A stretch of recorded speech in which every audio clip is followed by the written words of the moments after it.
Hello everyone, welcome back to my channel. I'm Mariah. Hello. Happy morning, noon, night, afternoon, whenever you're watching this, really. Happy anytime. Anywho, don't mind Clyde back there. He's just chilling. I told him to keep it PG for you all, so don't mind him. Oh, he's so cute. Oh my god, anywho. I'm gonna try not to get distracted by my gorgeous cat. Anywho, proud cat mom over here. Anywho, I thought it'd be fun if I did a March wrap up. I'm gonna include, but I'm not just gonna do books as a wrap up. I'm gonna do books, clothing, beauty products, like any skincare, like just basically a March wrap up of all the things that I've loved. And I feel this would be such a fun wrap up to like show you guys like, oh, like what I like, and maybe if you want to check it out, I'm gonna leave some link down below for like some of like the skincare and like beauty products and stuff if I can, so that way you guys can go like check it out. But yeah, I thought it'd be really fun, so let's get into it. It is clothes because that's the easiest one to discuss about. First of all, I'm already wearing a piece. It is this blue like tank top situation, and I love them so much because they're so nice and long, they're nice and stretchy, but like they also fit my body so well. This one is from American Eagle, and I just love the color on me so much. I feel like it just works so well. Like it's just such a pretty color and I love it so much. And then I got another tank top. This one's from Torrid though, but it's like literally the same material. I will say this one's more ribbed, but it's literally the same like tank top style. Just like this maroon tank top, and it looks so pretty, especially someone who is a college student. They're just so easy to put on, so comfortable to wear, and I really love them. So I got this cute this maroon one I've been obsessed with this month. And then also because it has been pretty chilly. Well, okay, currently it's warm. We're going through bipolar weather at the moment here in San Diego, where it's warm one week and then it's freezing cold the next. So I've been alternating between these tank tops and this quarter zip. I love this quarter zip so much. I love quarter zips in general. I feel like they just can make any outfit, and they're just such a fun, I don't know, it's like a flare piece almost. And this one I got is from Tilly's, and I just love it so much. Like this pretty blue, periwinkle blue color. And the inside, I wish you could feel how soft this is. Like I really, really do. But it is just so nice, and I have been loving quarter zips so much. And they've just been so fun to like use, and to just like, there's just so, it's nice and cozy. It's not too warm, but it's also not gonna make me feel too cold either. So yeah. Okay, moving on to probably everyone's favorite part, I'm assuming, is books. I don't know, maybe books or makeup. I don't know. Maybe it was the clothing. I'm so sorry. It was kind of short. But moving on are the books. So unfortunately, your girl took a reading slump. It happened.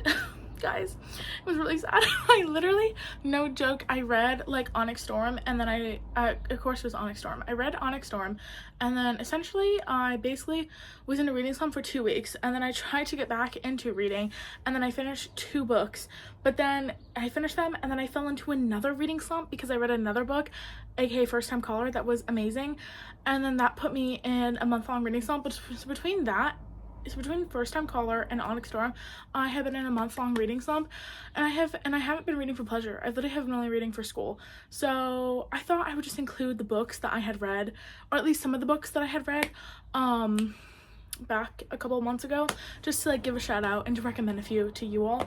The first one that I read, well, this isn't the first one I read, this is the one that I like recently just finished, is Pride and Prejudice by Jane Austen. I had to read this for school, and so like I tab all of the books that I read for school. I thought it was really, really good. I gave it 4.5 stars, which I feel like is criminal because it's Jane Austen and it's Pride and Prejudice, and I feel like everyone and their mother just loves Pride and Prejudice. And don't get me wrong, I love Pride and Prejudice too, but I think my whole problem was because I've seen the movie first. I was having a hard time disassociating from the movie to the book, and I feel like there were some moments I was like, oh, can we just hurry up? Like this honestly could have been a letter. I'm just saying.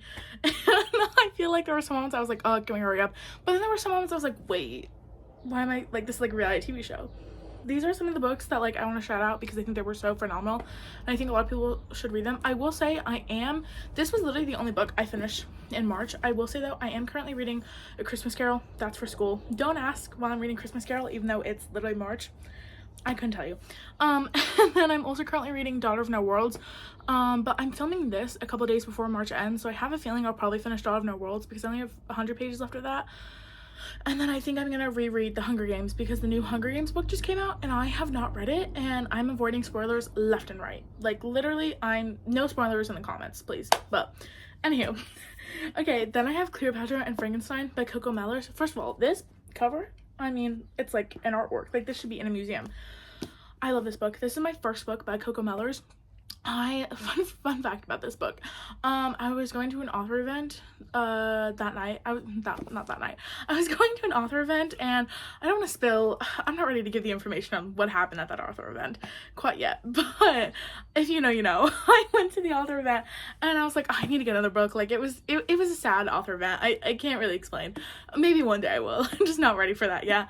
And I saw this, and the people at the Barnes Nobles were like, oh my god, we all buddy read this. Like, this is one of our favorites. Like, you should totally read it. And I was like, oh, you know what, I'll pick it up, whatever. A year, and then like literally, I think it's actually been a year later. Yeah, a year later, I have finally read it, and oh my gosh, it was so beautiful. She writes very much like, I want to almost say like Sally Rooney and like someone else, but I don't know.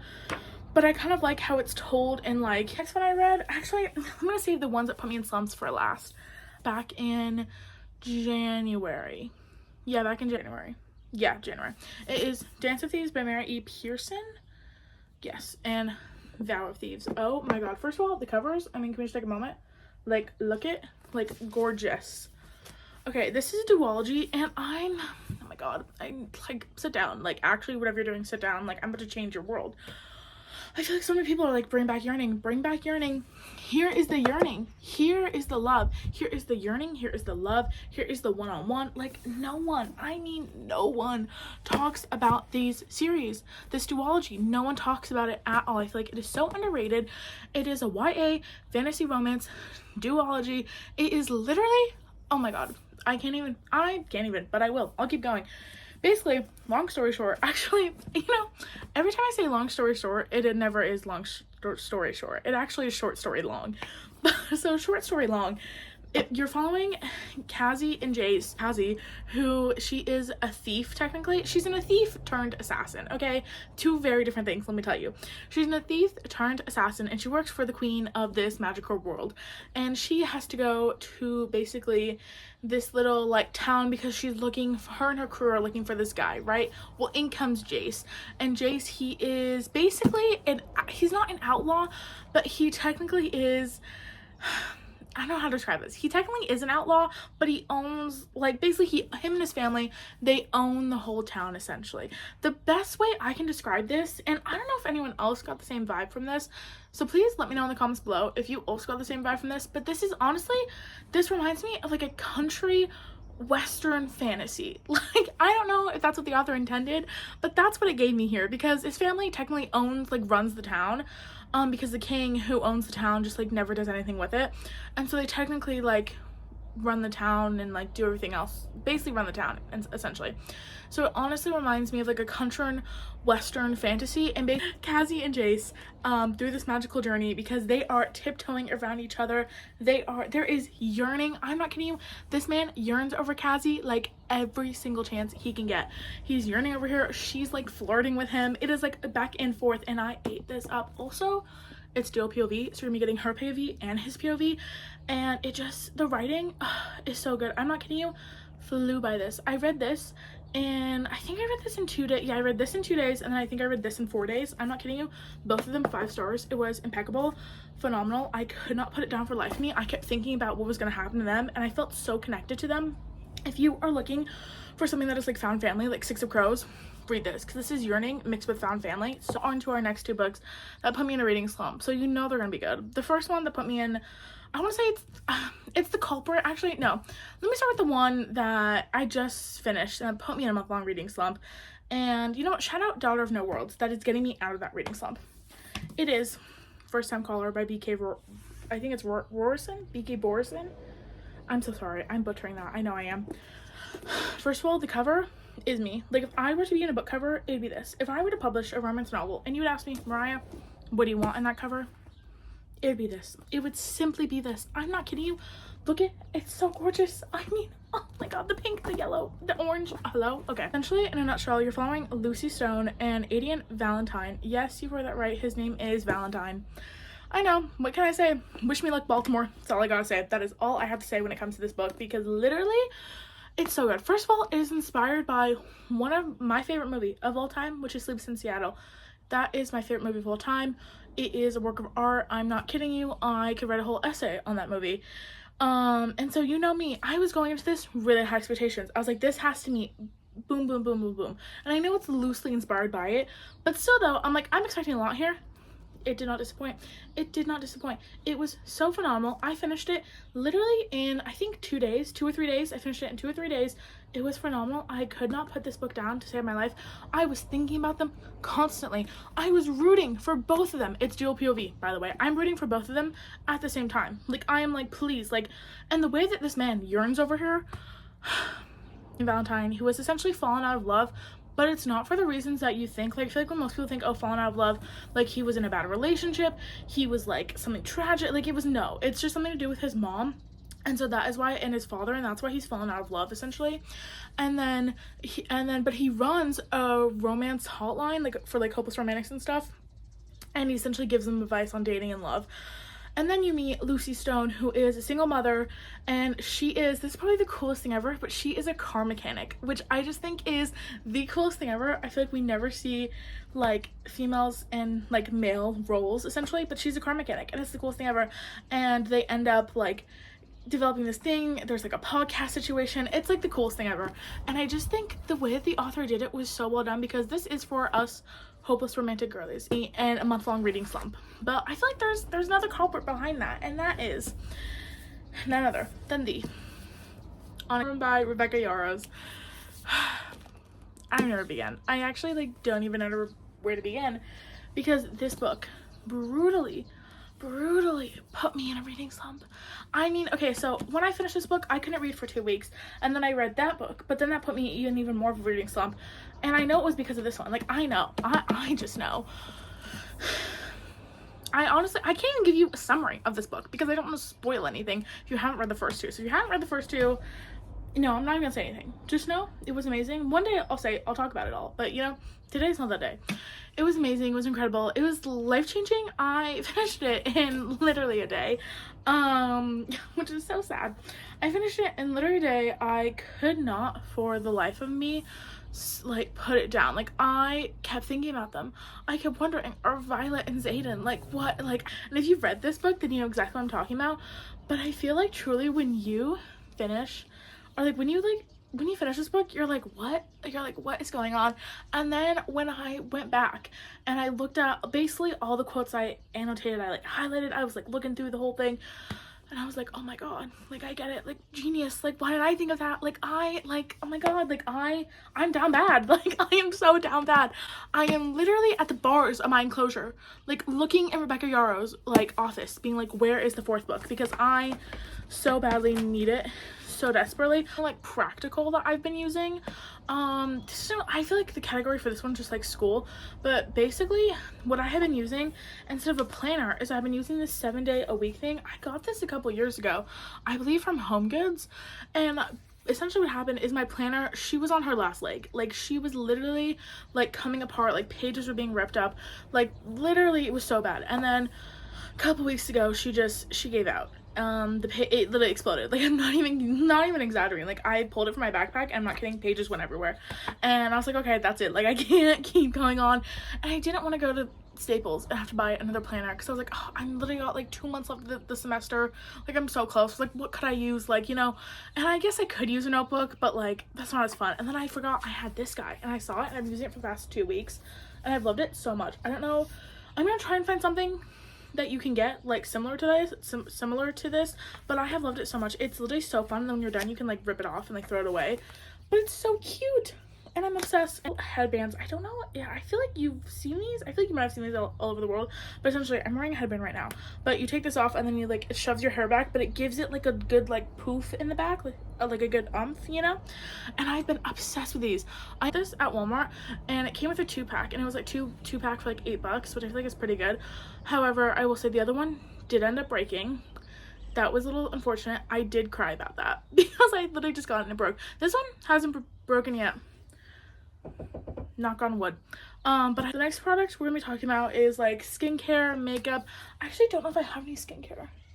I don't have any skincare yet because I've just been using the same old stuff. I will say I do have something new I've been using, but I want to give it more time before I like give all my secrets and if I like it or not. for like perfume and stuff. Well, this isn't really perfume, but it's stress relief aromatherapy. It's from Bath and Body Works. I got this like a couple months ago, and I have been just obsessed with it, like so much. It is so well done. Also, don't mind my nails, I need to get them done. But I've been obsessed with this. It's just stress relief, and I'll just open this and I'll take it and I'll just like spray it on top of me and I'll just let it downfall. And I'm not sure really if this does anything, to be so honest, but I feel like it does. I've also been obsessed with, this is the Sol de Janeiro in 40. I love the 40 one. I feel like it's so underrated. It just smells so good. It's like, I know they tell you what it is on here, but I feel like it's like, I don't know, to me it's like toasted something. It's like toasted flour, toasted marshmallow, I don't know, it just smells so good, and I've been obsessed with this. I am sad because I am getting to the bottom, so I'm really gonna have to like hold on to her and not use her every day. But I have, so as I've been saying, we've been having bipolar weather, so it's going back and forth between cloudy, rain, sunshine, warm. But I've been using this after the shower after I put my lotion on, and it's by Kapari. It's the Sun Shield Body Glow Broad SPF 50, and it like basically gives you like a nice little like glow. And I've been using this after, first of all, look at how pretty that is. Wow, I've been using it after the shower after I put my lotion on, and literally it is so beautiful, so pretty, and I feel like it's nice and like very light, so it doesn't make me feel sticky, which I really like. And I've been using this instead of using like a normal body oil. I've just been using this and I love it so much. It's so good. It's by Kapari, which L'Oreal True Match Lumi Lotion. It's like a natural like glow enhancer. This is in the shade I think it's like shade 901. Yeah, shade 901. I don't know, it's like the pale one, but like, okay, here's my predicament. Someone let me know in the comments below. So I have this and I love it so much because I feel like sometimes I'll get like a little dry like right in like my chin area, and I've been loving this. However, I do see girls who are like my shade type, but then they go a little darker, and I think because it's supposed to act as like a bronzer, and so I'm curious, was I supposed to do that as well? Because I just like matched it to my shade. I mean, I feel like it's been working fine, but I've seen girls who have done that, and I'm like, wait, should I have done that? Products, unfortunately, this is really sad, but I've been obsessed with, I mean, I feel like I don't stop talking about this brand ever. They're seriously some of my favorite beauty makeups, beauty products ever, and that is the Rare Beauty blush. I mean, look at it, it's so cute. This is in the shade Grace. Yes, in the shade Grace. I love this. I've had this blush, I'm not kidding you, for 2 years, and I cannot get to the end. I mean, it's so worth your money. Like, yes, it's expensive. I think it's like 25 or 30 bucks. I honestly can't remember how much, maybe 40, I don't know how much it is. Okay, can't remember. However much it is, it doesn't really matter, because literally, I mean, look at this. I've had this for 2 years and I'm still not at the bottom. Like, the tube is not even, like, it's still going. And it is seriously one of my favorite blushes because I feel like it stays on, it looks like natural, and I love it so much. And I love that, like, especially as a college student who is broke, like, you're literally getting your bang for your money, and it's so freaking nice. And I mean, I just love it. I love the applicator. I did a whole thing about this for my marketing class about why I love their blush, and yeah, it's just so well done. It's been one of my favorite beauty products, probably will be one of my favorite forever. Like, Rare Beauty, you're not watching this, but if you are, I'd love to work with you. You're like my dream brand. But yeah, no, it's just, it's so pretty, and it is. And I feel like no one has talked about this, so I feel like I was like, Mariah, no more gatekeeping. I feel like I need to like tell someone about this. So is the number 7, I don't know if that's the company, number 7, like, is that their actual company? I don't know. I just know it's called number 7, but it's number 7 lipstick in the shade Blush. I mean, look at how pretty that is. Like, hello, it's in the shade Blush. And so literally, that's what I do is I put the NYX lip liner on, I put this guy on, and then I go in with, and typically I don't like lipstick, like, I'm much more of a lip gloss girl, but this as lipstick, I'm not kidding you, is perfect. It has done so wonders. It stays on, it feels so hydrating, and that's one of the reasons why I tend not to like lipstick, is because I feel like it doesn't feel as hydrating as some other pieces, but this is so hydrating and just so nice, and that's why I love it. So I have this lipstick with my all-time favorite product. This is the last product that I'm gonna be talking about today in the video. It is the Summer Fridays Pink Sugar Lip Gloss. If you know, you know. This, I mean, Summer Fridays, I mean, never fails. First of all, this is like the Rare Beauty one. These things last me a while. Like, I've had this literally for 5 months, and I use it pretty much every day, and it has not run out, but I'm not kidding. It literally looks like so good. I'm not kidding. Like, it's actually, it's incredible. Like, it's one of my favorite lip glosses of all time. It's a lip butter balm, and I feel like it just works so well. In the comment section what some of your favorite products that you've been loving this month, because I'm always on the hunt for something new and something different. And yeah, I'm gonna try and link all of these down below if I can. I'm gonna like figure that out, like the editing process. So I'm gonna link those down below if I can, but if not, I will definitely see you guys. I promise you I'm not gonna ghost you all. I feel like I said that in my last one. I was like, oh my god, I'm gonna like, you know, post way more, and then like I haven't posted in like I think like a year. But I promise you this time I'm being so serious. Like, I'm going to be posting way more often. I have so much exciting content coming for you guys, and I'm really excited. Like, I feel like it's the time. Like, it's time. Like, I'm so excited. So yeah, I hope you guys all love that. Let me know down below what you all thought, or let me know if you liked any of the products, or just let me know in general how's your day going. Yeah, anyway, I'll be back with another one very soon. I love you all so much, and have a lovely day or night or afternoon, or just have a lovely day in general. Yeah.